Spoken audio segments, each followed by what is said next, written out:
Hello friends, તમારું સ્વાગત છે મારી ચેનલ ક્રિષ્ના ટેસ્ટી ટેબલમાં। આજે આપણે બનાવીશું ગેસને ચાલુ કર્યા વગર માવો કે મલાઈ ઘીનો ઉપયોગ વગર તૈયાર થતી મીઠાઈ। એકવાર આ મીઠાઈ જરૂર બનાવજો। કોઈ પણ પ્રકારની ભેળસેળ વગર મીઠાઈ બનાવી શકો છો। તહેવારો માટે મોઢામાં મૂકતા જ પીગળી જાય તેવી ટેસ્ટી મસ્ત મજાની નવી મીઠાઈ બનાવવાનું શરૂ કરીએ।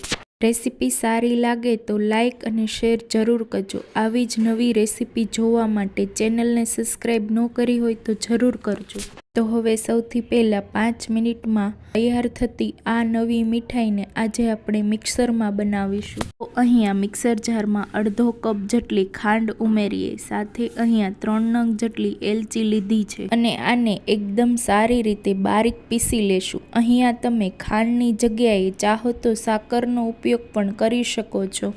ખાંડ અથવા સાકર લ્યો, તેને બારીક પીસી લેવાનું। કોઈ પણ ખાંડ કે સાકરની કણી ના રહેવી જોઈએ અને જો કણી લાગતી હોય તો એકવાર આ મિશ્રણને ચાળી સરસ મજાની ખાંડ પીસાઈ જાય અને મીઠાઈને મોઢામાં મૂકતા જ પીગળી જાય એવી તૈયાર કરવા અહીંયા મેં 200 ગ્રામ જેટલું પનીર લીધું છે। તો તમારે પનીરને કેવી રીતે વાપરવું એ હું તમને જણાવીશ। પનીરને જો ફ્રીજમાં હોય તો 2 કલાક અગાઉ કાઢી લેવાનું, કોઈ કોરા કપડા પર રાખી દેવાનું। જો કોઈ પણ પાણીનો ભાગ હશે એ અલગ થઈ જશે। પનીરમાં બિલકુલ પાણી ના હોવું જોઈએ અને આ રીતે પનીરને નાના ટુકડા કરી લઈ અને આપણે જે ખાંડ પીસેલી છે એમાં જ ઉમેરી દઈશું। સાથે અહીંયા 4 મોટી ચમચી જેટલું કોપરાનું ખમણ ઉમેરી લીધું છે અને હવે બંને વસ્તુને સારી રીતે પીસવાનું છે।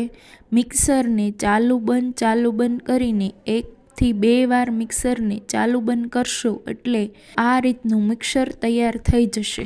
અહીંયા તમારે કોઈ પેસ્ટ નથી બનાવવાની, જસ્ટ મિક્સરને બધી વસ્તુને સારી રીતે મિક્સ કરવાની છે। તમે જોઈ શકો છો આ બધી વસ્તુને પીસ્યા પછી આ રીતે મોટા વાસણમાં કાઢી મીઠાઈની ક્વોન્ટિટી વધારવા માટે અને સાથે મસ્ત મજાની બહાર જેવી તૈયાર કરવા માટે 1 કપ મિલ્ક પાવડર ઉમેરીશું।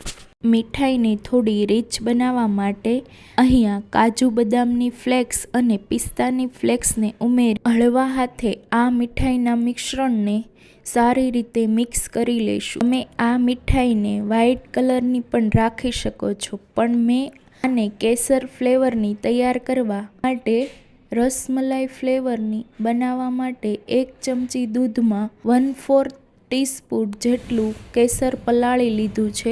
અહીંયા તમારે ખાસ ધ્યાન રાખવાનું છે કે દૂધનો વધારે નથી લેવાનું। બધી જ વસ્તુને સારી રીતે મિક્સ થઈ આપણી મીઠાઈનો કલર આવી ગયો છે। તમારે કેસર ના વાપરવું હોય તો તમે બીજા ફૂડ કલર પણ વાપરી શકાય છે।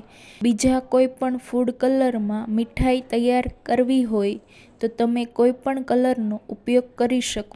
હવે તૈયાર થયેલા મિશ્રણને તમે આ રીતે બટર પેપર પર રાખી આવો લાંબો રોલ વાળી લેશો અને પછી તૈયાર થયેલા રોલ ઉપરથી સજાવવા માટે બદામ પિસ્તાની ફ્લેક્સને ઉમેરી દઈશું। આ રીતે બદામ પિસ્તાની ફ્લેક્સને ઉમેર્યા પછી રોલને ફોલ્ડ કરો।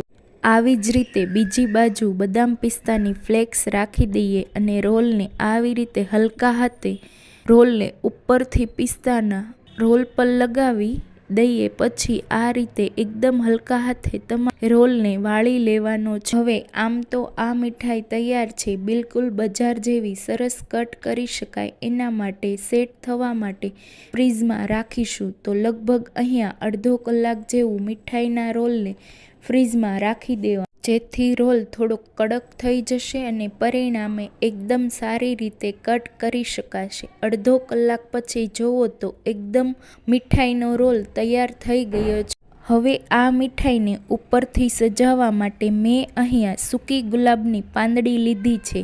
જો તમારી પાસે હોય તો વાપરવાની, નહીં તો સ્કીપ કરી દેવાનું। હલકા હાથે ગુલાબની પાંદડીને લગાવી દઈશું અને મીઠાઈને આપણે કટ કરી લઈશું। તો મીઠાઈને કટ કરવા માટે એકદમ ધારવાળી ચપ્પુ વાપરવાની અને આ રીતે એકદમ 1 ઇંચ અથવા સ્વીટને જેટલે નાના મોટા પીસમાં કટ કરવું હોય તે રીતના પીસ તૈયાર કરવાના। તો તમે જોઈ શકો છો એકદમ દાણેદાર અને મોઢામાં મૂકતા જ પીગળી જાય એવો આ મીઠાઈ તૈયાર થઈ ગઈ છે. મીઠાઈ જ્યારે ખાતા હો ત્યારે તમને રસમલાઈ ખાતા હો એવો ટેસ્ટ આવશે.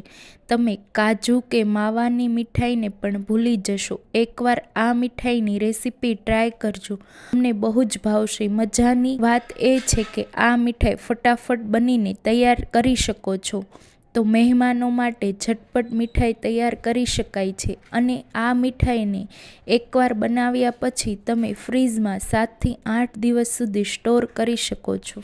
બધી જ મીઠાઈના પીસને આ રીતે પ્લેટમાં કાઢી લઈએ. ઉપરથી સૂકા ગુલાબની પાંદડી સાથે સજાવી દઈએ, જેનાથી એનો દેખાવ ઓર વધારે આવે. આ મીઠાઈને સ્ટોર કરવી હોય તો કોઈ પણ એરટાઇટ કન્ટેનરમાં ભરી દેવાની અને ફ્રીઝમાં 7 થી 8 દિવસ સુધી સાચવી શકાય છે. તો તૈયાર છે.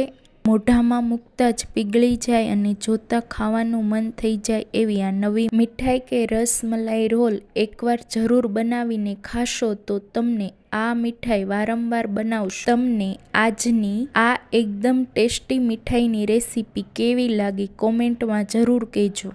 જો તમને રેસીપી ગમે તો રેસીપીને લાઈક કરજો અને વધારેમાં વધારે શેર કરજો. તો મળીએ એક નવી રેસીપી સાથે. Thank you for watching.